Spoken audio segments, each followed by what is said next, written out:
I'm joined by Paul Barnes of the Great River Shakespeare Festival, and Paul is one of the, well, you just talked about, you've had so many hats. So many hats. Well, I was one of the 3 people who founded the festival back in 2002. Our inaugural season was 2004, and I became artistic director in 2006, 2007. Last summer I stepped aside as artistic director. Doug Schultz-Carlson is now the artistic director of the company, and I am an associate artist and resident director. So for those of you scoring at home, exactly. That's where we're at. Now we're going to talk about one production in particular, the Merry Wives of Windsor. Yep. And tell us a little bit about the play, what folks can expect if they haven't seen this before. Well, the Merry Wives of Windsor is one of Shakespeare's 7 or 8 major comedies. And it's actually the last of his comedies that we haven't yet presented. So with the Merry Wives of Windsor, we will have completed the sort of comedic part of the Shakespearean canon. Merry Wives, according to legend, was commissioned by Queen Elizabeth because she fell in love with the character of Sir John Falstaff in the Henry IV plays. We've done one of the Henry IV plays featuring Falstaff. We did that a few seasons back. But she fell in love with the character and asked Shakespeare to write a comedy about Falstaff in love and gave him 14 days to do it before she wanted it presented at a special occasion at the court.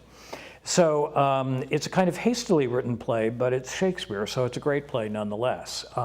It's not done as often as Twelfth Night or A Midsummer Night's Dream or As You Like It, The Taming of the Shrew, the more well-known comedies, but it's really lovely, and it feels so appropriate for Winona because it's a play about community. It's a play about a town. It's a play filled with kind of wonderful, eccentric characters. And we have chosen to set the comedy, to set Merry Wives at the turn of the last century, which sort of parallels Winona, we think, in that was kind of the heyday of Winona. And when Shakespeare composed the Merry Wives of Windsor back in the late 1500s, it was a time when the middle class was beginning to emerge in England for the first time. The term merry, or the word merry, means to be comfortable, to have comfort. And so people were beginning to experience a kind of comfortable middle-class existence. It was a time of peace and prosperity, and somehow doing something that is sort of ice cream social, summertime, a la The Music Man or Meet Me in St. Louis, seemed like a great transference for the Merry Wives of Windsor.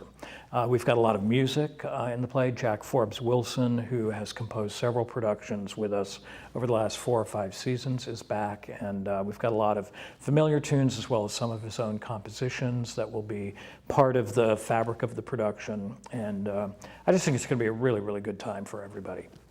And opening night, can you just kind of give us the dates and the time for folks? Absolutely. We open on Friday, June 27th, so a week from this Friday, or a week from, well, anyway, Friday, June 27th.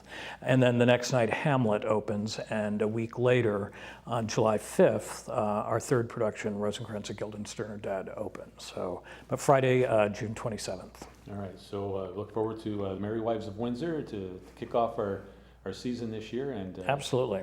It's hard to believe the Shakespeare Festival is rolling along like it has been. 11 years, here we go.